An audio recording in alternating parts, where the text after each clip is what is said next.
طاہر قادری صاحب سے گزارش کر رہا ہوں آپ تشریف لائیں گے اور خطاب فرمائیں گے۔ اعوذ باللہ من الشیطان الرجیم، بسم اللہ الرحمن الرحیم، نحمده ونصلی ونسلم علی سیدنا و مولانا محمد رسوله النبی الامین المکین الحنین الکریم الرؤوف الرحیم، اما بعد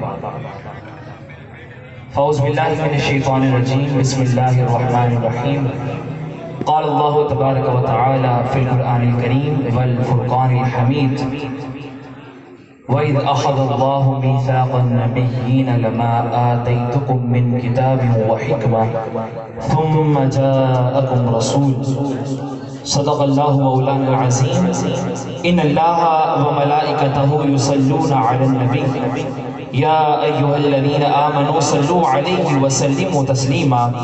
ذرا مل کر محبت اور عقیدت کے ساتھ، اس نیت کے ساتھ حضور علیہ السلام کی بارگاہ میں درود و سلام کا نذرانہ پیش کرنا ہے کہ ہم پڑھتے ہیں اور آقا علیہ السلام خود سماعت فرماتے ہیں، اس لیے کہ خشک شاخوں کو وہ تازہ گلاب دیتے ہیں، خشک شاخوں کو وہ تازہ گلاب دیتے ہیں، عہد پیری کو وہ پھر سے شباب دیتے ہیں۔ پڑھو درود غفلت نہ کرو، خدا کی عزت کی قسم حضور ہمارے سلام کا اب بھی جواب دیتے ہیں۔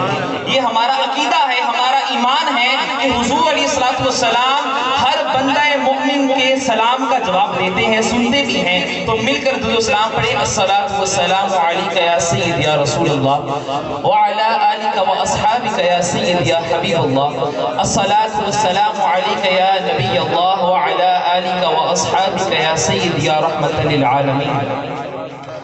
اللہ رب العزت کا بے پایہ لطف و کرم اور احسان عظیم کے جس کی توفیق خاص سے آج ہم سب اس عظیم محفل میں کہ جس کا عنوان جشن آمد مصطفیٰ صلی اللہ علیہ وآلہ وسلم ہے، اس میں جمع ہیں اور مبارکباد کے مستحق ہیں بانی محفل محترم مقام شہزادہ نکابت جناب قاری محمد حیات صاحب کہ جنہوں نے اس عظیم محفل کا انعقاد کیا۔ اللہ رب العزت کی بارگاہ میں دعا ہے کہ مالک کائنات اس محفل کو اپنی بارگاہ میں قبول و منظور فرمائے۔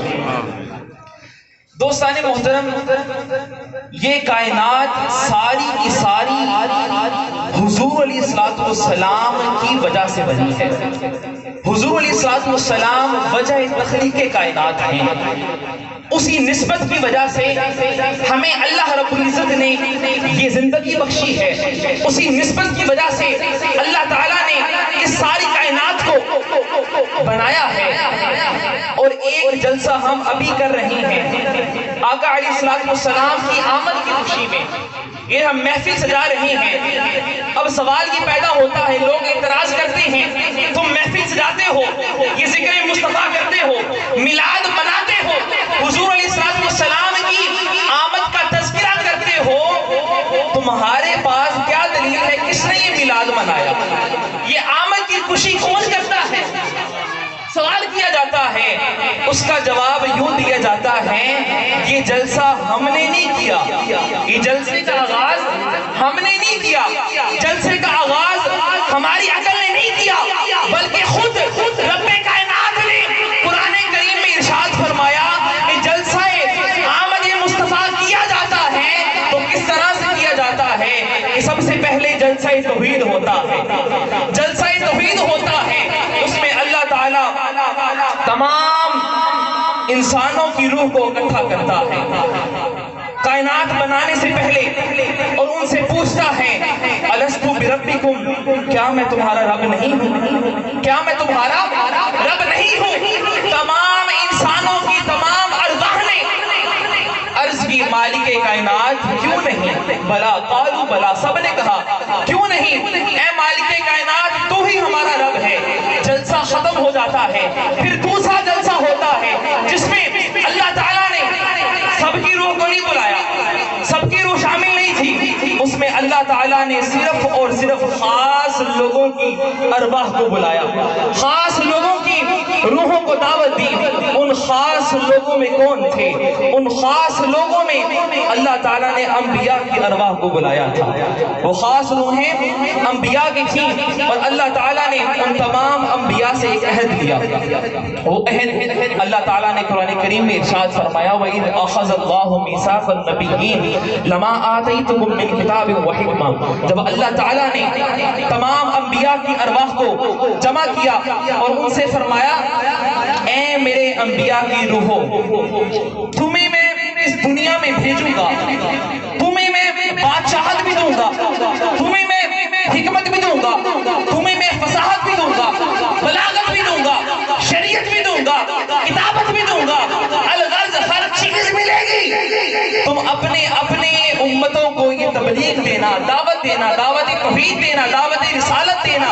مگر یاد رکھو جب تمہاری شریعت کے درمیان میرا رسول آ جائے، جب تمہاری شریعت کے درمیان ثم جاءکم رسول آمین کا دلارا آ جائے، اس وقت اپنی شریعت کو چھوڑ دینا، میرے حبیب کی پیروی شروع کر دینا. اس وقت سب کچھ چھوڑ کر میرے حبیب کی پیروی شروع کر دینا. تو رب کائنات نے سب سے پہلا جو جلسہ کیا اسے جلسہ توحید کہتے ہیں، اور جو دوسرا جلسہ کیا اسے آمد مصطفیٰ کہتے ہیں.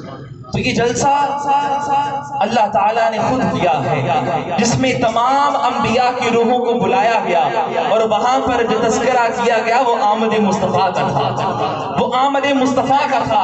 آج اسی جلسے کو ہم کر رہے ہیں، اس میں نعت پڑھی جاتی ہے، حضور علیہ السلام کی مدح سرائی کی جاتی ہے. یہ سارا کا سارا اللہ تعالیٰ نے خود فرمایا، یہ سارا کا سارا اللہ تعالیٰ نے خود فرمایا ہے.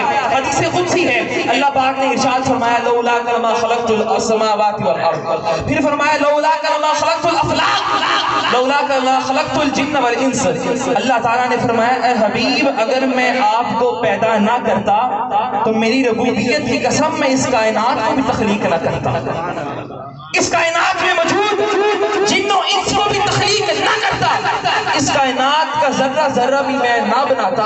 اے حبیب اگر تجھے نہ بنانا ہوتا.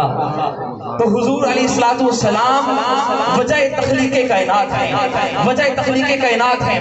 اپنے موضوع کو آگے لے کے چلتے ہوئے حضور علیہ السلام جب اس دنیا میں تشریف لاتے ہیں اس وقت کے مناظر کیا ہیں؟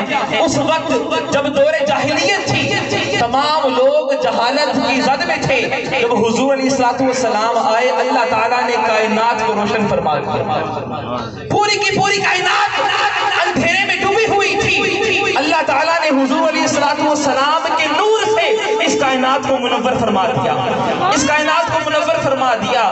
تو پھر شاعر کیا خوب لکھتا ہے کہ سب کو بیٹے دیے جاتے ہیں کہ آپ آتے ہیں، سب کو بیٹے دیے جاتے ہیں کہ آپ آتے ہیں.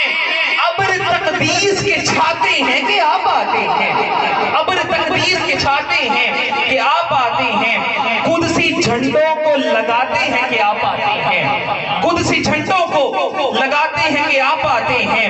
راستے صاف بتاتے ہیں کہ آپ آتے ہیں. ہم تو محفل کو سجاتے ہیں کہ آپ آتے ہیں، ہم تو محفل کو سجاتے ہیں کہ آپ آتے ہیں.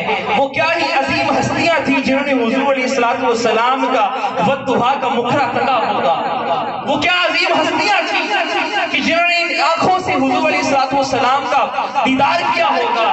اسی لیے تو شاعر کیا خوب لکھتا ہے پیر مہر علی شاہ کہ مکھ چند بدر شاشانی ہے، متھے چمکے لاٹ نورانی ہے، کالی زلف اک مستانی ہے، مخمور اکی ہمت بھریاں. یہ وہ لوگ تھے جنہوں نے حضور علیہ السلام کی زیارت کا شرف حاصل کیا. یہ وہ لوگ تھے جنہوں نے ان آنکھوں سے حضور علیہ السلام کا دیدار کیا، اور پھر وہ ولادت کا تذکرہ بھی کرتے ہیں، وہ ولادت کی خوشیاں بھی مناتے ہیں. وہ خوشیاں کیوں نہ منائیں، کیوں نہ منائیں کہ جب حضور علیہ السلام کی ولادت ہوئی، ولادت کا وقت آیا، مورخین لکھتے ہیں کہ پوری کائنات میں جتنے بھی لوگ تھے، جتنے بھی خاندان تھے، ان خاندان والوں کو اللہ تعالیٰ نے انعام کے طور پر بیٹے عطا کیے، بیٹے عطا کیے. یہاں پر حضور علیہ السلام کی ولادت ہو رہی ہے، اللہ تعالیٰ تمام کائنات والوں کو بیٹے عطا کرتا ہے. اب ذہن میں سوال آتا ہے یہ بیٹے کیوں عطا کیے جا رہے ہیں، یہ بیٹے ہی کیوں عطا کیے جا رہے ہیں؟ تو اس کا جواب یہ ہے کہ جب اللہ تعالیٰ نے اس کائنات میں آقا علیہ السلام کی ولادت سے پہلے جتنے بھی لوگوں کو اولاد ہوتی تھی، خصوصاً ان میں جب بیٹیاں دی جاتی تھیں، وہ ان کا چہرہ جو ہے وہ سرخ نہیں ہو جاتا تھا، کالا ہو جاتا تھا۔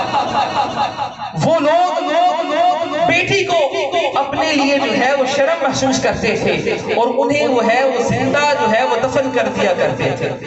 اللہ تعالیٰ کی منشا یہ تھی، ارادہ یہ تھا کہ جب میرے حبیب کی ولادت ہو، وہ خواہ وہ مشرک ہو، کافر ہو، یہودی ہو، عیسائی ہو، کسی ایک کے بھی ماتھے پر جو ہے وہ بل نہ آئے، کسی ایک کے بھی ماتھے پر بل نہ آئے، میرے حبیب کی ولادت ہو رہی ہو اور کائنات والے خوشیاں منا رہے ہیں، کائنات والے خوشیاں منا رہے ہوں۔ اس لیے اللہ تعالیٰ نے تمام کے تمام لوگوں کو بیٹے عطا کیے، تمام کے تمام بیٹوں کو جو ہے لوگوں کو بیٹے عطا کیے۔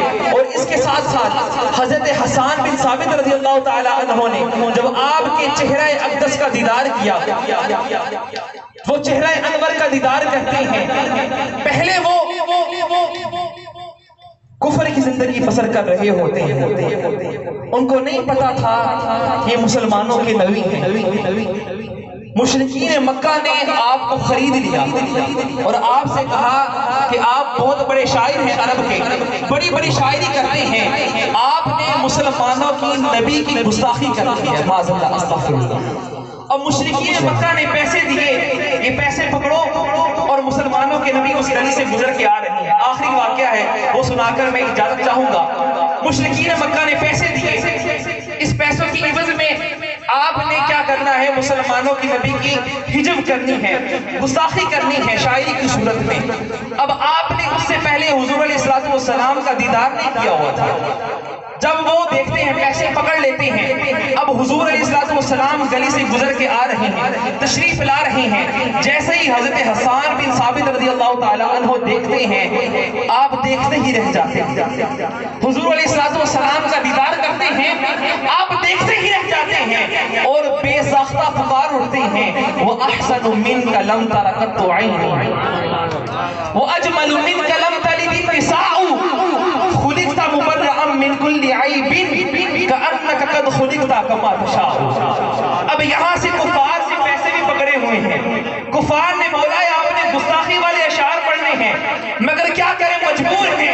اللہ تعالیٰ نے حضور علیہ السلام کو اتنا حسین، اتنا جمیل بنایا ہے، وہ کافر کی حالت میں، کفر کی حالت میں ہو کر بھی حضور علیہ السلام کی مدح کرنے پر مجبور ہو جاتے ہیں۔ وہ زبان گستاخی کرنے کا ساتھ دیتی ہی نہیں، بلکہ مدح کرنی شروع کر دیتی ہے۔ جب آپ یہ اشعار پڑھتے ہیں، کفار آ جاتے ہیں، کفار کہتے ہیں بھئی ہمارے پیسے واپس کرو، ہمارے پیسے واپس کرو، تم نے پیسے لیے تھے گستاخی کرنے کے لیے، تم نے تو شان بیان کر دی۔ وہ کفار جو تھے وہ پیسے لیتے ہیں واپس، آپ کہتے ہیں یہ پیسے تم اپنے پاس رکھو، مجھے ان پیسوں کی ضرورت نہیں ہے، بلکہ میں نے جو دیدار کر لیا ہے یہ میری دنیا بھی بچا لے گا اور آخرت بھی بچا لے گا۔ یہ دیدار تم پیسے دے رہے ہو، پیسے جتنے مرضی دے دو، ساری دنیا کی دولت میرے پاس لے آؤ، مگر یہ ایک دیدار کا مقابلہ نہیں کر سکتے۔ وہ اشعار کیا تھے، یا رسول اللہ صلی اللہ علیہ وسلم، میری آنکھ نے آج تک آپ جیسا حسین و جمیل نہیں دیکھا، اور دیکھتی بھی کیسے کہ آج تک کسی ماں نے آپ جیسا حسین و جمیل پیدا ہی نہیں کیا۔ اور میرا دل یہ چاہتا ہے کہ جب رب کائنات آپ کو تخلیق فرما رہا ہوگا تو آپ سے پوچھ رہا ہوگا کہ سونیا ہوں دستنوچ کیوں بنا، حسینہ جمیلہ دا منہ موڑ دیتا، حسینہ جمیلہ دا منہ موڑ دیتا، محمد بنا کے قلم توڑ دیتا، محمد بنا کے قلم توڑ دیتا۔ دوستان محترم، اللہ رب العزت نے آقا علیہ السلام کو وہ عظیم شان عطا فرمائی ہے کہ کافر بھی دیکھیں تو دیکھ کر مسلمان ہو جائیں، کافر بھی دیکھیں دیکھ کر مسلمان ہو جائیں۔ کسی نبی کو ایک معجزہ، دو معجزے، تین معجزے عطا کیے، حضور علیہ السلام کو سراپا معجزہ بنا کر بھیجا، اس لیے کہ حضرت یوسف کا حسن بھی اپنی جگہ، حضرت حسن کا یوسف بھی اپنی جگہ، مگر ادھر حضور علیہ السلام کے نام پر عرب کے لوگ سر کٹانے کے لیے تیار ہو جاتے ہیں۔ اللہ رب العزت کے بارگاہ میں دعا ہے کہ مالک کائنات ہماری حاضری کو اپنی بارگاہ میں قبول و منظور فرمائے۔ وما علیہ الا البلاغ۔ کیا ہوا؟ سبحان اللہ۔ نعرہ تکبیر، نعرہ رسالت، نعرہ رسالت، نعرہ حیدری، نعرہ حیدری، نعرہ غوثیہ۔ ماشاءاللہ حافظ محمد طاہر قادری صاحب بڑے ہی خوبصورت انداز میں خطاب فرما رہے تھے۔ اللہ کریم اس میرے بھائی کی اس کو مزید ترقی عطا فرمائے۔ ان کے خطاب کے دوران تشریف لائے پیر طریقت